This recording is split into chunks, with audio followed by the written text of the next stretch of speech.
اللہ فرماتا ہے وَيَسْأَلُونَكَ عَنِ الرُّوحِ، اور آپ سے روح کے بارے میں پوچھتے ہیں، قُلِ الرُّوحُ مِنْ أَمْرِ رَبِّي، آپ فرما دیجئے کہ روح تو میرے رب کا حکم ہے۔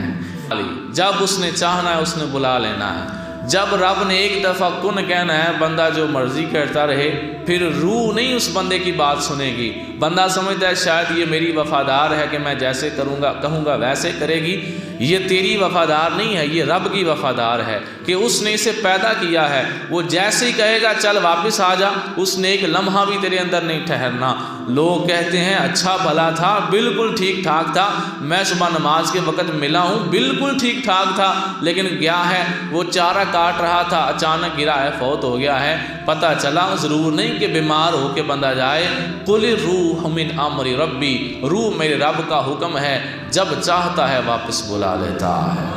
تو یہ روح ہے جو اللہ کا حکم مانتی ہے، جیسے ہی وہ بلاتا ہے یہ چلی جاتی ہے۔ اور آپ کے خیال میں ملک الموت جو فرشتہ ہے جو روح نکالتا ہے، آپ کے خیال میں وہ ہمیں اس دن دیکھے گا جس دن ہماری روح نکالے گا؟ نہیں، یہ شرح الصدور کے اندر امام مجاہد کا قول ہے کہ حضرت ملک الموت ہر گھر میں 2 مرتبہ آتے ہیں، کہ کیا ان کے گھر والوں میں سے کسی کی جان تو نہیں میں نے نکالنی؟ 2 مرتبہ آتے ہیں، ہر گھر کے اندر آتے ہیں، اور آ کر ان سب کے چہروں کو دیکھتے ہیں کہ ان میں سے کسی کی جان تو نہیں میں نے آج نکالنی۔ جب سب کے چہروں کو دیکھتے ہیں تو انہیں پتہ چل جاتا ہے کہ ان میں سے کسی کا بھی حکم ابھی نہیں آیا۔ تو آپ کے خیال میں ہمیں موت کا فرشتہ اس دن دیکھے گا جب موت آئے گی؟ تو ایسا نہیں ہے، فرشتہ روزانہ آتا ہے، ہمیں دیکھتا ہے، اور دن میں 2 مرتبہ دیکھتا ہے کہ کہیں اس کا فیصلہ تو نہیں ہوا۔ جب میں نے یہ پڑھا تو خدا کی قسم میں کہتا ہوں کہ آج ہمیں اس بات کو اگر ہم سوچ لیں تو بندہ اپنے اعمال کو سدھار سکتا ہے، نیک بن سکتا ہے۔ وہ کیسے؟ کہ بھئی میں موت کو بھول چکا ہوں، موت مجھے نہیں بھولی، 2 دفعہ دیکھنے آتی ہے، روزانہ 2 دفعہ دیکھنے آتی ہے کہ اس کی باری تو نہیں آ گئی۔ تو انسان جس کو موت آنی ہے وہ موت کو کیوں بلائے بیٹھا ہے؟ وہ موت کو اس طرح بلا بیٹھا ہے کہ جیسے اس کے اوپر کبھی بھی نہیں آئے گی۔ حضرت امام جلال الدین سیوطی رحمۃ اللہ علیہ نے شرح الصدور کے اندر بڑا خوبصورت واقعہ لکھا۔ کہتے ہیں ایک بندہ تھا، بڑا امیر تھا اور بڑا عیاش تھا۔ وہ گھر سے نکلا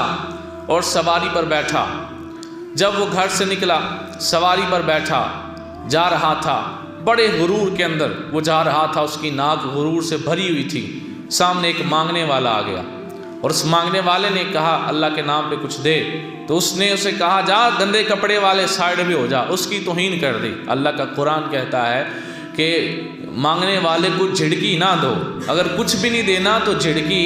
نہ دو۔ وَأَمَّا السَّائِلَ فَلَا تَنْهَرْ، مانگنے والے کو جھڑکی نہ دینے کا حکم قرآن میں موجود ہے۔ اسی لیے جب ہم نے کچھ بھی نہیں دینا ہوتا تو ہم یہ نہیں کہتے جا جان چھاڑ، ہم کہتے ہیں جاؤ معاف کرو، جاؤ اللہ تمہارا بھلا کرے۔ اسی طرح کہتے ہیں نا کہ جاؤ بھائی جی معاف کرو۔ اب مانگنے والا اس کے سامنے آ گیا اور اس نے کہا اللہ کے نام پہ کچھ دو۔ اس نے کہا جا گندے کپڑے والے چل سائڈ پہ ہو جا، اور گندے تو نے میری سواری کو ہاتھ کیسے لگایا، چل سائڈ پہ ہو جا۔ اب اس نے فقیر کی توہین کی، آگے جا رہا تھا، جاتے جاتے دیکھا کیا، آگے ایک بڑا تگڑا پہلوان قسم کا بندہ کھڑا تھا اور اس نے اس کی لگام کو پکڑا تو ادھر ہی گھوڑا رک گیا۔ اب اس کا خیال تھا کہ یہ کون ہے میری توہین کرنے والا، کہ ادھر میں نے فقیر کو گالیاں دے کر جھڑکی دے کر سائڈ پہ کر دیا ہے، اور یہ کون پہلوان قسم کا کہ اس نے میری سواری کو پکڑ لیا ہے۔ جب وہ لگام کو پکڑا اور وہ رکا تو کہنے لگا میں تم سے کچھ بات کرنا چاہتا ہوں۔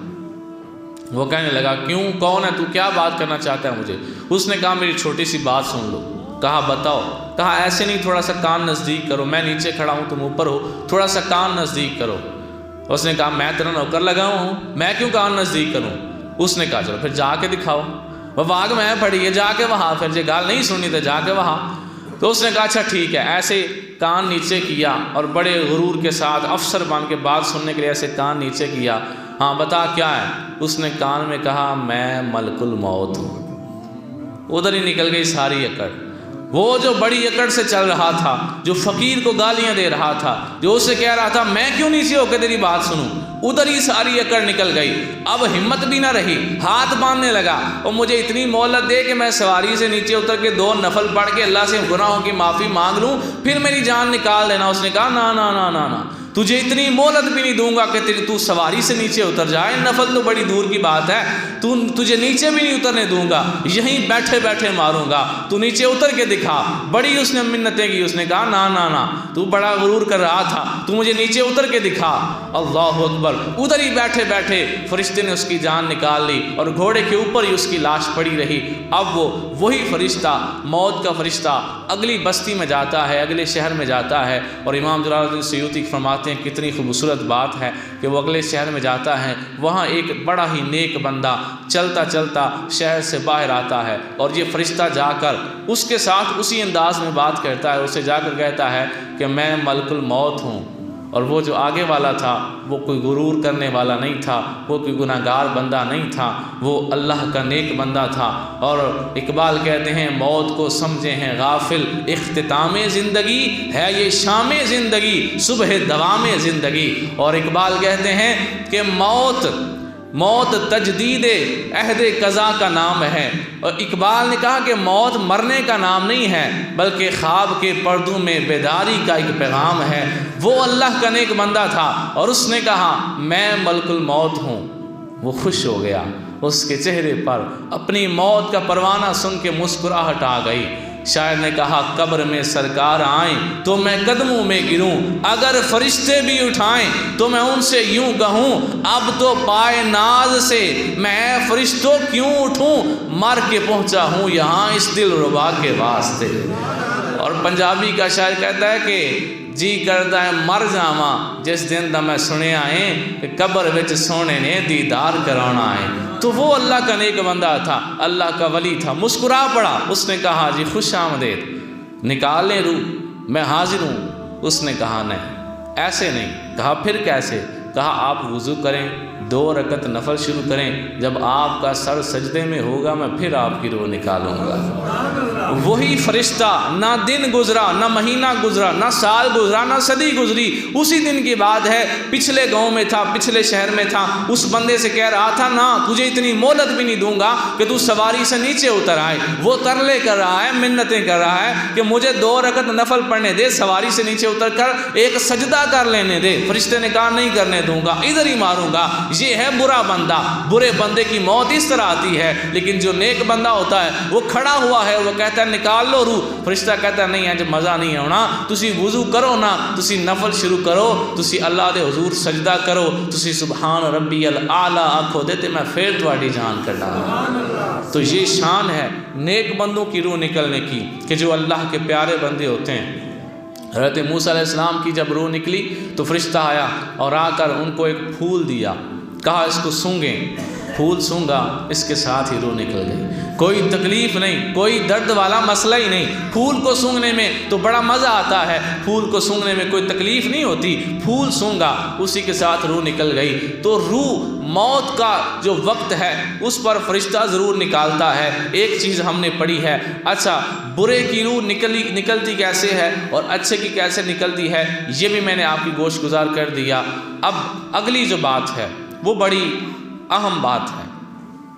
ادھر پاک بندے کی روح نکلی، ادھر برے بندے کی روح نکلی، دونوں روحوں کو علیحدہ علیحدہ فرشتے لے کر آسمان کی طرف جا رہے ہیں۔ اور جب وہ پاک بندے کی روح کو لے کر آسمان کے دروازے پہ پہنچتے ہیں تو دروازے پہ جو فرشتہ کھڑا ہوتا ہے وہ کہتا ہے کس کی روح ہے؟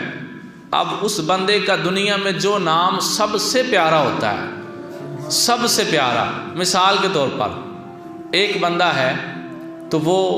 نماز بھی پڑھتا ہے، لوگ اسے نمازی بھی کہتے ہیں، اور وہ حافظ قرآن بھی ہے، لوگ اسے حافظ بھی کہتے ہیں، اور وہ حاجی بھی ہے، لوگ اسے حاجی بھی کہتے ہیں، اور وہ بڑا نیک اور پاک دامن بھی ہے، لوگ اسے اچھے کردار والا بھی کہتے ہیں، اور وہ بڑے اچھے اخلاق کا مالک ہے، لوگ اسے خوش اخلاق بھی کہتے ہیں، اور وہ غریبوں کی مدد کرنے والا بھی ہے، لوگ اسے غریبوں کے لیے مسیحا بھی کہتے ہیں۔ یعنی اتنی خوبیاں اس کے اندر۔ تو جو نام اس بندے کو ذاتی طور پہ سب سے پیارا ہوتا ہے کہ لوگ مجھے حافظ کہیں، لوگ مجھے عالم کہیں، لوگ مجھے حاجی کہیں، جو نام اس بندے کو سب سے پیارا ہوتا ہے، مثال کے طور پر اس بندے کا یہ دل کرتا ہے کہ میں زندگی میں 2 سال مدینہ پاک میں رہا تھا، میں نے وہاں دین کا علم حاصل کیا تھا، اب لوگ مجھے مدنی کہیں۔ تو جب اس کی روح آسمان کے دروازے پہ پہنچتی ہے تو فرشتہ پوچھتا ہے کس کی روح آئی ہے؟ تو جو نام اس فوت شدہ کو سب سے پیارا ہوتا ہے، یہ فرشتے کہتے ہیں یہ مدنی کی روح آئی ہے، یہ حاجی کی روح آئی ہے، یہ حافظ کی روح آئی ہے، یہ عالم کی روح آئی ہے۔ جو بندے کو سب سے پیارا نام ہوتا ہے وہ نام لیتے ہیں کہ یہ اس کی روح آئی ہے، تو اسی وقت دروازہ کھل جاتا ہے اور اس کی روح کو اوپر لے کر جایا جاتا ہے اور اس سے نامہ اعمال لے کر اعلیٰ علیین میں رکھ دیا جاتا ہے، اور پھر اس کی روح کو واپس جسم کے ساتھ جو ہے وہ منسلک کر دیا جاتا ہے کہ اس کی روح دوبارہ جسم کے اندر چلی جائے۔ یہ ہے نیک بندے کا انجام۔ اب برے بندے کی روح بھی آسمان پہ جاتی ہے، جب وہ آسمان پہ جاتی ہے تو دروازے کے پاس جا کر فرشتے کہتے ہیں کہ دروازہ کھولو۔ وہ اگلے پوچھتے ہیں جو دربان فرشتے ہیں کس کی روح ہے؟ وہ کہتے ہیں اب اس بندے کا جو کہ برا بندہ تھا، جو سب سے برا نام ہے، جو اسے ناپسند ہے، وہ والا نام لیتے ہیں۔ مثال کے طور پر ایک بندہ اللہ نہ کرے شرابی بھی ہے، زانی بھی ہے، ڈاکو بھی ہے، قاتل بھی ہے اور کافر بھی ہے، اب یہ ساری خامیاں ہیں اس کے اندر، تو جو نام اسے سب سے برا لگتا ہے وہ والا نام ادھر بولا جاتا ہے کہ یہ زانی کی روح آئی ہے، یہ شرابی کی روح آئی ہے، یہ ڈاکہ مارنے والے کی روح آئی ہے اور یہ کافر کی روح آئی ہے، اس برے نام کے ساتھ بلایا جاتا ہے۔ تو اگلے فرشتے کہتے ہیں یہ دروازہ پھر اس کے لیے نہیں کھلے گا، یہ دروازہ تو نیکوں کے لیے ہے، اس کے لیے دروازہ نہیں کھلے گا۔ تو پھر کیا ہوگا؟ اس کی روح کو واپس بھیجا جاتا ہے، اس کے نامہ اعمال کو سجین میں رکھ دیا جاتا ہے جو کہ بری جگہ ہے، عذاب والوں کی جگہ ہے، اور اس کی جو آگ، اس کی جو روح ہے اس کو دوزخ میں بھیج دیا جاتا ہے۔ اب نکلی روح بندے نیک کی بھی نکلی اور نکلی برے بندے کی بھی، لیکن ایک کی روح اوپر آسمان پہ گئی، آسمان نے خوشی سے گلے لگا لیا ہے۔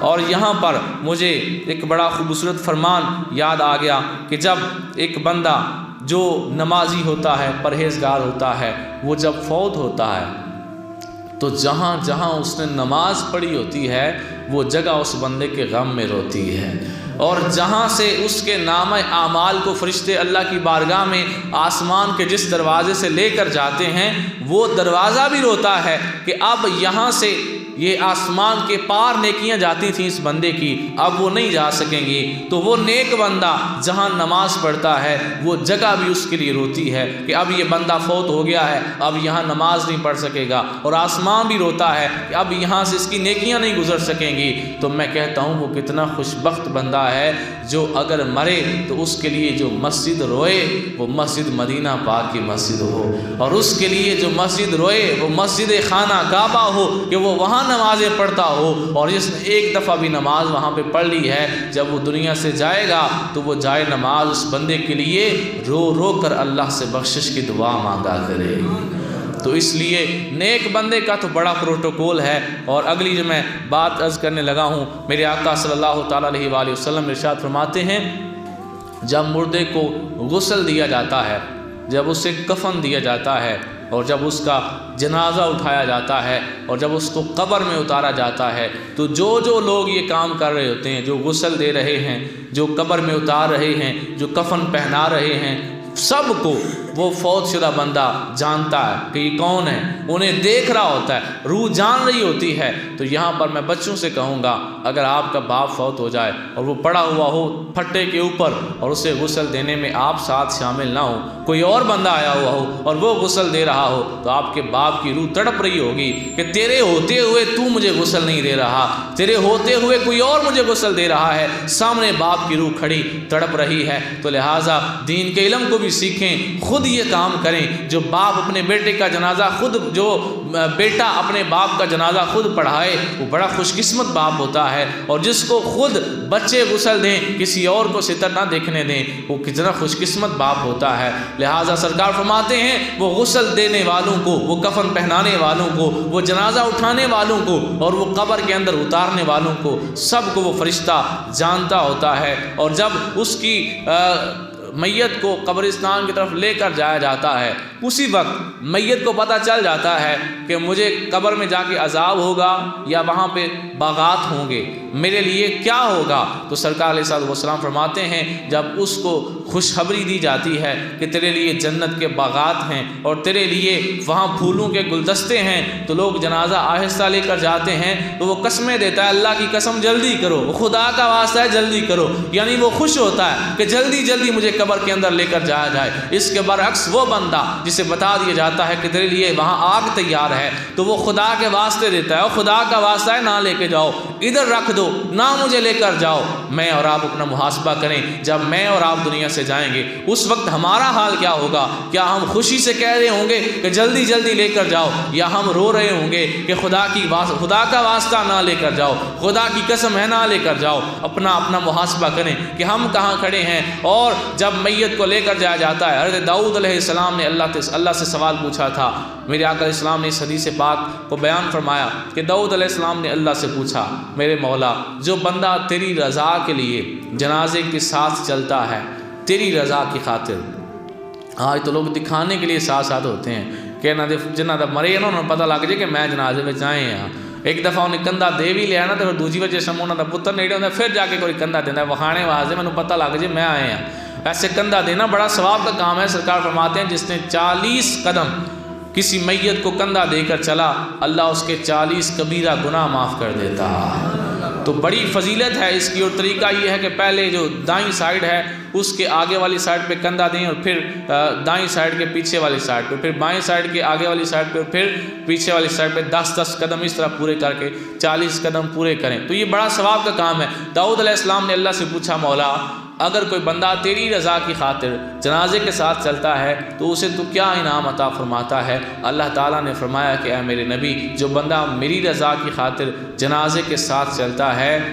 تو اس کے ساتھ پھر اللہ کے فرشتے چلتے ہیں،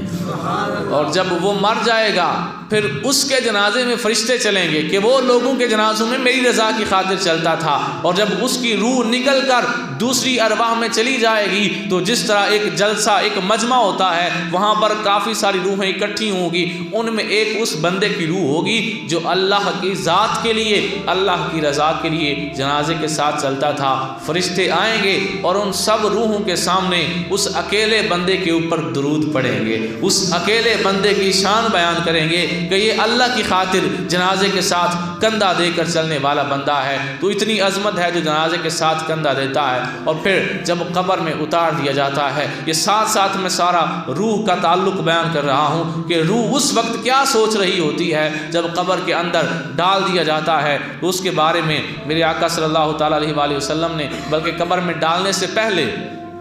قبر جب کھودی جاتی ہے تو ہم نے بزرگوں سے سنا ہے کہ بندہ اوتھی دفن ہوتا ہے جتھے دی مٹی تو بنیا ہوتا ہے۔ تو یہ واقعی حدیث پاک ہے۔ میرے آقا علیہ السلام نے فرمایا جب بھی کوئی بچہ پیدا ہوتا ہے، جب بھی کوئی بچہ پیدا ہوتا ہے، اس کے جسم پر اس مٹی کو چھڑک دیا جاتا ہے جہاں پر وہ دفن ہوگا، جو اس کی قبر ہوتی ہے اسی وقت اس کے جسم پر وہ مٹی چھڑکی جاتی ہے، لیکن ہمیں یہ نظر نہیں آتی، تو وہاں چھڑک دیا جاتا ہے اس کے جسم کے اوپر وہ مٹی کو جہاں سے وہ بنا ہوتا ہے۔ اور ایک دن میرے آقا علیہ السلام چلتے چلتے مدینہ پاک سے باہر نکلے تو دیکھا کہ ایک حبشی مرد کی قبر کھودی جا رہی ہے۔ تو سرکار علیہ السلام نے پوچھا یہ کس کی قبر ہے؟ انہوں نے کہا فلاں مردے کی قبر ہے۔ تو میرے آقا علیہ السلام نے فرمایا وہ تھا چونکہ حبشہ کا اور یہ مدینہ میں وہ دفن ہو رہا تھا، تو میرے آقا علیہ السلام نے فرمایا دیکھو اس کی قبر کی مٹی نے اسے یہاں لا کے موت دے دی ہے، کہ وہ یہاں آ کے مرا ہے، کہ اس کی قبر کی مٹی ادھر کی ہے، یہاں کی مٹی سے وہ بنا تھا، لہٰذا ادھر آ کے وہ مرا ہے۔ تو جہاں کی مٹی سے بندہ بنا ہوتا ہے اس کی قبر وہیں بنتی ہے۔ بعض اوقات ایسا ہوتا ہے کہ سگے بہن بھائی ہوتے ہیں اور کوئی بندہ سعودیہ یا کسی اور ایسے ملک میں چلا جاتا ہے جہاں جا کر اس کی موت ہو جاتی ہے اور وہاں پر ہی پھر اس کو دفنا دیا جاتا ہے، اس لیے کہ اس کی مٹی ادھر کی تھی، وہاں کی مٹی سے ہی اس کو پیدا کیا گیا۔ اچھا جب قبر میں اتار دیا جاتا ہے اس کے بعد کیا کرنا ہوتا ہے؟ میرے آقا علیہ السلام نے ارشاد فرمایا جب تم کسی مردے کو قبر میں اتار چکو اس کے سرہانے کھڑے ہو جاؤ اور 3 دفعہ اسے پکارو، یا فلانا ابن فلانتن، اے فلاں فلاں عورت کے بیٹے، اس کی ماں کے نام کے ساتھ اسے بلاؤ،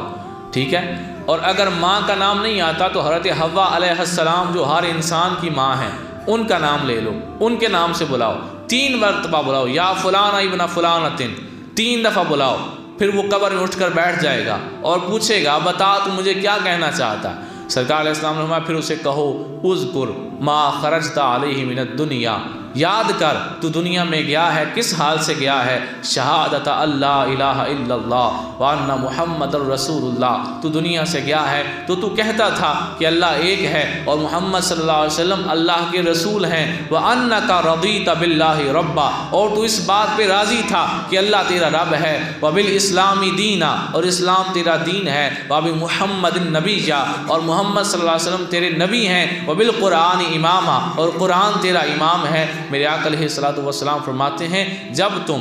مردے کے سرہانے کھڑے ہو کر، قبر کے اوپر کھڑے ہو کر یہ باتیں اسے سمجھا دو گے تو کیا ہوگا؟ سبحان اللہ۔ میرے آقا فرماتے ہیں فرشتے ایک دوسرے کا ہاتھ پکڑ کر کہتے ہیں آؤ اب اس سے کیا سوال کرنے ہیں، اسے تو سارا کچھ یاد ہو گیا ہے۔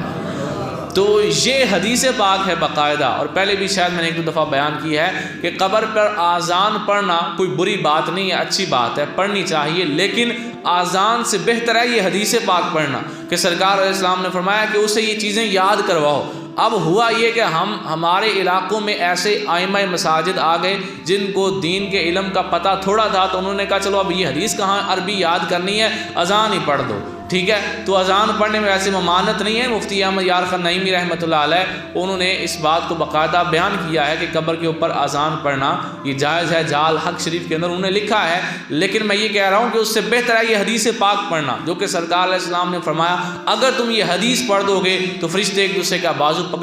پکڑ کر کہتے ہیں اب کیا سوال کرنا ہے، آؤ واپس چلتے ہیں، اس سے سارا کچھ یاد ہو گیا ہے۔ تب یہ کوئی کو سبحان اللہ۔ تو یہاں جب آپ یہ حدیث سن رہے ہیں کہ قبر کے اندر اتارنے کے بعد پھر کیا کرنا ہے، تو یہاں پھر یہ بات ذہن میں ضرور آنی چاہیے کہ میرے آقا صلی اللہ تعالیٰ علیہ وآلہ وسلم ہم سے کتنا پیار کرتے ہیں کہ قبر میں چلے جانے کے بعد بھی ہماری غمخواری فرما رہے ہیں کہ بندہ قبر کے اندر ڈال دیا گیا پھر بھی فرمایا کہ اینج بھی کرے ہو تے اینج بھی کرے ہو تے اینج بھی کرے ہو، تو شاعر کہتا ہے کہ آ گئے قبر میں بھی چھڑوانے، درد کتنا ہے امتی کے لیے، درد کتنا ہے امتی کے لیے۔ اب اگلی بات جو میں آپ کی گوش گزار کرنے لگا ہوں یہ بھی بڑی لطیف بات ہے کہ میرے آقا فرماتے ہیں جس طرح زندہ بندے کو برے پڑوسی سے تکلیف ہوتی ہے، ہوتا ہے نا بعض ہمسائے ہر وقت لڑتے رہتے ہیں، وہ کہاں نہیں مکدی انہوں نے گھر سے، پھر بندہ آ کے کہنا یار پتہ نہیں سانو کہیں دے ہمسائے لب گئے نے۔ سرکار فرماتے ہیں کہ برے ہمسائے سے جس طرح زندہ بندہ نفرت کرتا ہے اس طرح ہی مردہ بندہ بھی برے ہمسائے سے نفرت کرتا ہے کہ اس کے پاس کسی برے بندے کی قبر ہو، وہ اس بات سے نفرت کرتا ہے۔ لہٰذا اپنے مردے کو اچھے لوگوں کے درمیان دفنایا کرو، اچھے لوگوں کے پاس اپنے مردے کو دفنایا کرو۔ وہ کتنا خوش نصیب بندہ ہو جس کی قبر داتا حجویری کے پاس بن جاتی ہے، وہ کتنا خوش نصیب بندہ ہوگا جس کی قبر حضور غوث اعظم کے پاس بن جاتی ہے، اور پھر اس سے بڑھ کر خوش نصیب کون ہوگا کہ جس کی قبر مدینہ پاک میں میرے نبی کے پاس بن جاتی ہے، اور جو جنت البقیع میں دفن ہو جائے اس کی بڑی شان ہوتی ہے، لیکن جو دو یار میرے آقا علیہ السلام کے ساتھ سوئے ہوئے ہیں پھر ان کی شان کا عالم کیا ہوگا، ان کی کتنی بلند شان ہوگی۔ تو میرے آقا صلی اللہ تعالیٰ علیہ وآلہ وسلم ارشاد فرماتے ہیں جب قبر میں دفن کرتے ہیں تو قبر بندے کو دباتی ہے، چاہے وہ بندہ مومن ہو چاہے وہ بندہ کافر ہو، قبر دباتی ہے۔ اب دبانے میں فرق ہے۔ حضرت عائشہ رضی اللہ تعالیٰ عنہا عرض کرتی ہیں حضور جب سے آپ نے مجھے بتایا ہے کہ منکر نکیر کی آوازیں بڑی گرجناک ہوں گی، بڑی خوفناک ہوں گی، اور جب سے آپ نے بتایا ہے کہ قبر بندے کو دبائے گی تو مجھے تو دنیا کا کچھ اچھا نہیں لگتا۔ تو میرے آقا علیہ الصلوۃ والسلام نے فرمایا عائشہ قبر کی منکر نکیر کی جو آوازیں ہوں گی وہ مومنوں کے لیے تو ایسے ہوں گی جیسے اس مد سرما لگایا جاتا ہے، بندہ سرما لگاتا ہے اسے کوئی تکلیف نہیں ہوتی۔ منکر نکیر آئیں گے ان کی خوفناک آوازیں تو کافروں کے لیے ہیں، مسلمانوں کو ان کی آوازیں تکلیف نہیں دیں گی بلکہ مٹھاس دے دیں گی۔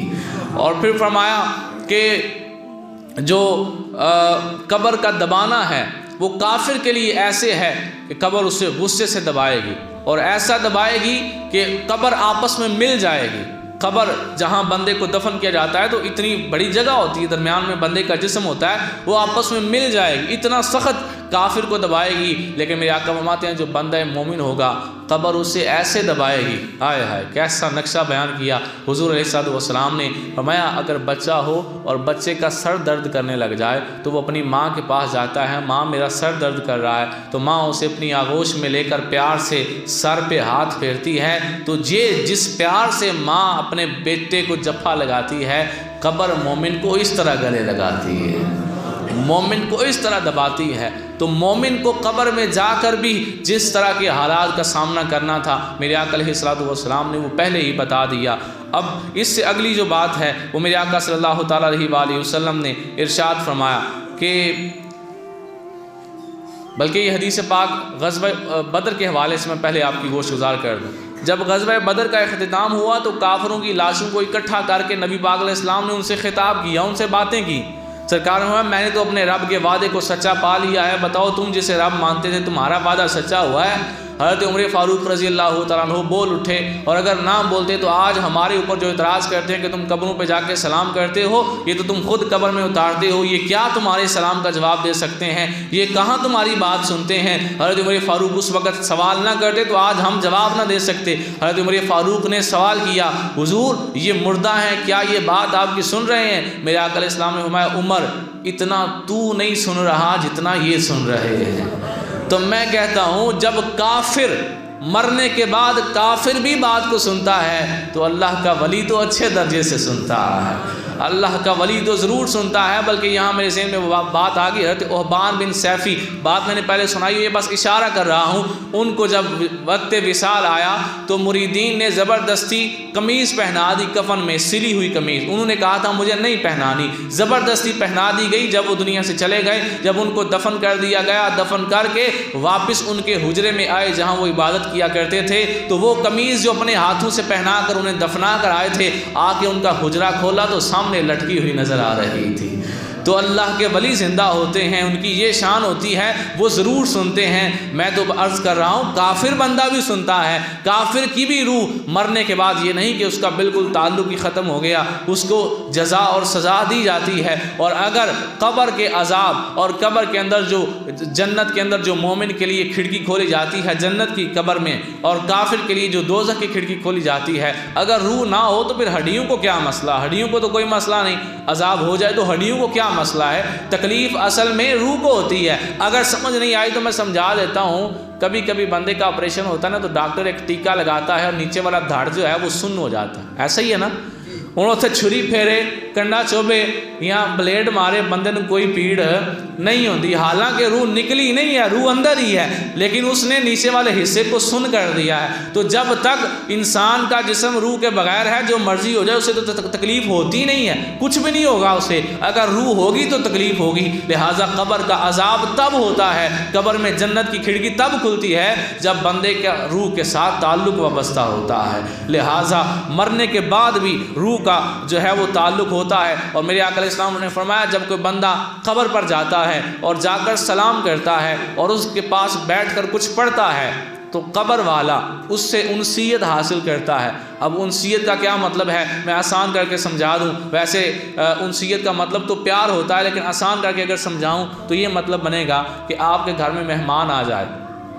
ایک ایسا مہمان جو آپ کا کچھ بھی نہیں لگتا، آپ کے والد صاحب کا دوست ہے، آپ جائیں گے صرف السلام علیکم کہہ کے جا کے اپنے کام بیٹھ جاؤ گے، این جی ہو بیٹا نا۔ اور اگر وہ آپ کا بھی کچھ لگتا ہے، آپ کا کوئی کزن ہے، آپ کا ہم عمر ہے، کچھ نہ کچھ قلبی میلان آپ کا بھی ہے، تو پھر آپ سلام کر کے اندر نہیں جا کر بیٹھیں گے بلکہ پاس بیٹھیں گے، چاہ نڑو دے کول بیٹھ کے گلاں کرو دے۔ یہ جو چاہ ہے، یہ جو انسیت ہے، یہ سرکار نے فرمایا جب قبر پہ جاتے ہو اس کے پاس بیٹھ کے دعا مانگتے ہو، جب تک تم بیٹھتے رہتے ہو قبر والا بھی آگے سے بیٹھ کر تمہارا چاہ کر رہا ہوتا ہے کہ یہ میرے پاس آیا ہے اور یہ میرے پاس آ کے میرے لیے دعا کر رہا ہے۔ اور سرکار فرماتے ہیں قبر والے تمہارے سلام کا جواب بھی دیتے ہیں۔ حضور نے فرمایا السلام علیکم یا اہل القبور یغفر اللہ لنا ولکم وانتم سلفنا ونحن بالاثر، اے قبروں والو تمہارے اوپر سلام ہو، اللہ تمہیں بھی بخشے ہمیں بھی بخشے، تم ہم سے پہلے چلے گئے، ہم تمہارے بعد آنے والے ہیں۔ اگر معاذ اللہ اسلام میں یہ کنسیپٹ ہوتا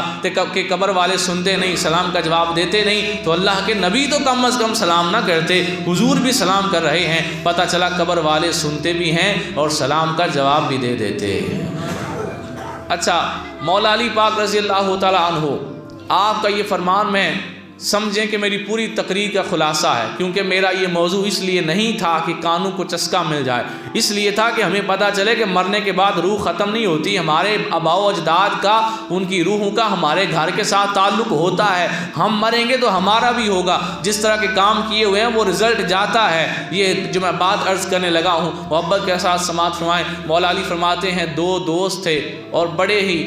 جو ہے وہ گناہ گار تھے، کافر تھے۔ اب ایک کا انتقال ہو گیا، اس کو اللہ نے دوزخ میں بھیج دیا، اور وہ وہاں جا کر اللہ سے دعا کیا کرتا ہے، یا اللہ یہ جو میرا دوست ہے نا، اس نے مجھے بھٹکائے رکھا تھا، یہ مجھے تیری طرف نہیں آنے دیتا تھا، اس کی یاری کی وجہ سے میں دوزخ میں آیا ہوں، یا اللہ میری دعا ہے اس کو بھی اسی طرح برباد کر، یہ بھی برے راستے پہ رہے تاکہ ایک دن یہ بھی دوزخ میں میرے ساتھ آ کے یہاں عذاب کا مزہ چکھے جیسے میں چکھ رہا ہوں۔ اور پھر مولا علی فرماتے ہیں دو وہ دوست تھے جو بڑے ہی نیک تھے اور مومن تھے، ایک کا وصال ہو گیا، وہ جنت میں گیا، تو جا کر اس نے کہا یا اللہ وہ جو میرا دوست ہے اس کی وجہ سے میں جنت میں آیا، میں گناہ کرنے لگتا تھا تو وہ مجھے ٹوکتا تھا کہ اللہ کی نافرمانی نہ کر، وہ مجھے سیدھے راستے پہ لگا کے رکھتا تھا، تو یا اللہ میں تجھ سے دعا کرتا ہوں اس کو بھی سیدھے راستے پہ رکھنا، مرتے دم تک اسے گناہوں سے بچا کے رکھنا، یہاں تک کہ وہ مر کے میرے پاس آ جائے۔ میرے بھائیو،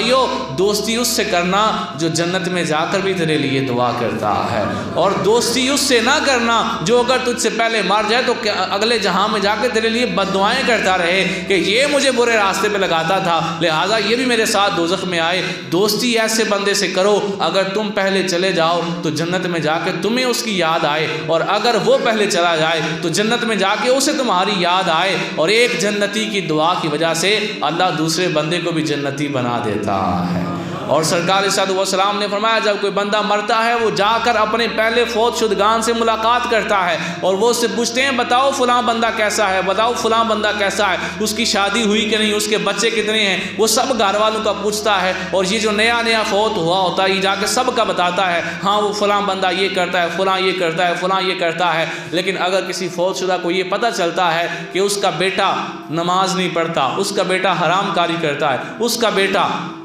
غلط کاموں میں پڑ گیا ہے، تو جہاں وہ روحوں کا مجمع لگا ہوتا ہے وہ والی روح ایک سائیڈ پر ہو کر بیٹھ کر رونے لگتی ہے۔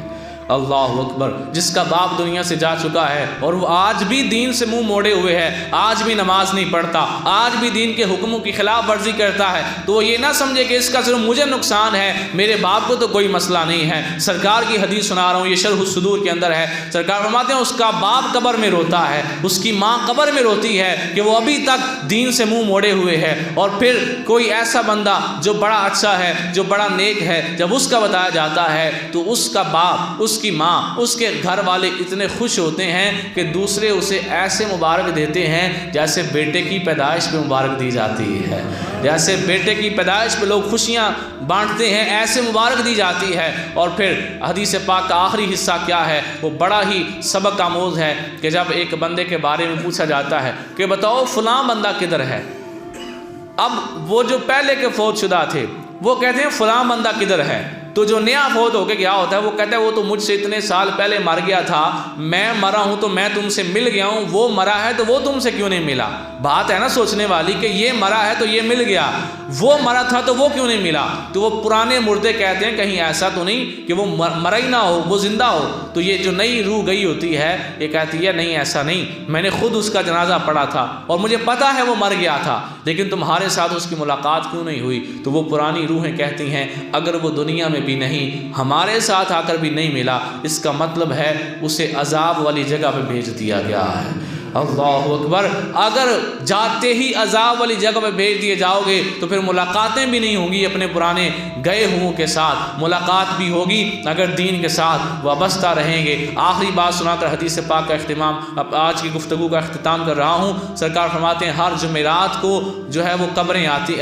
ہر جمعرات کو روحیں دروازے پر آتی ہیں اور آ کر کہتی ہیں کہ ہمارے لیے کچھ صدقہ کرو، چاہے ایک لقمہ ہی صدقہ کر دو۔ اگر گھر والے ختم شریف پڑھتے ہیں، دعا مانگتے ہیں تو وہ روحیں خوشی خوشی واپس چلی جاتی ہیں۔ اور اگر گھر والے نہیں کچھ کرتے، نہیں صدقہ کرتے، ان کے لیے بخشش کی دعا نہیں کرتے، تو پھر وہ جو تمہارے ہی باپ دادا ہیں وہ دروازے پہ کھڑے ہو کے دعا کیا دے رہے ہیں؟ یہ دعا سن لیں، اور میں سمجھتا ہوں آج کے موضوع کا مقصد پورا ہو جائے گا۔ میرے آقا فرماتے ہیں وہ تمہارے دروازے پہ کھڑے ہو کر یہ دعا مانگتے ہیں، یا اللہ دیکھ یہ ہمارے گھر کے وارث ہیں، یہ ہماری جائیداد کے مالک بن کر بیٹھے ہیں اور ہمارے لیے ایک لقمہ صدقہ نہیں کر سکتے، یا اللہ ان کے مال سے برکت ختم کر دے۔ یعنی تمہارا ہی دادا تمہارے لیے وہاں کھڑے ہو کے کیا دعا کر رہا ہے؟ یا اللہ ان کے مال سے برکت ختم کر دے، ان کے گھر سے برکت ختم کر دے، کہ یہ میرے لیے دعا نہیں مانگ سکتے، میرے گھر کے مالک ہیں، یہ زمین میری ہے جہاں ان کا گھر ہے، جہاں بیٹھے عیش کر رہے ہیں، زمین میری تھی، آج ہی یہاں بیٹھ کر میرے لیے دعا نہیں کر رہے۔ ہر جمعرات کو اور ہر جمعہ کو روحیں آتی ہیں، اگر آپ صدقہ کرتے ہیں تو خوشی سے چلی جاتی ہیں، ورنہ رو رو کر جاتی ہیں۔ لہٰذا اپنے بزرگوں کے لیے دعا کا اہتمام بھی ضرور کیا کریں، اور ایسے کام کریں کہ آپ کے بزرگوں کو قبر میں خبر پہنچے تو انہیں خوشی ملے، انہیں پریشانی کا سامنا نہ کرنا پڑے، وہ وہاں روئیں نہ، بلکہ آپ کی نمازوں کا، آپ کے پرہیزگار بننے کا، آپ کے علم دین سیکھنے کا اور آپ کا دین کے ساتھ وابستہ لوگوں کی خدمت کرنے کا قبر میں جب انہیں خبر پہنچے تو وہ تمہارے لیے خوش ہو کے دعا کریں۔ لوگ کہتے ہیں کہ ماں چلی گئی ہے، دعاؤں کا سلسلہ ختم ہو گیا۔ میں کہتا ہوں خدا کی قسم جھوٹی بات ہے، ماں چلی گئی ہے، تم بس نیک بن کے زندگی گزارنا، تمہارے لیے ماں قبر میں بھی دعا کیا کرے گی، تمہارا باپ قبر میں بھی دعا کیا کرے گا۔ اللہ تعالیٰ سے دعا ہے اللہ تعالیٰ ہم سب کو عالم برزخ کی بہتر تیاری کی توفیق عطا فرمائے۔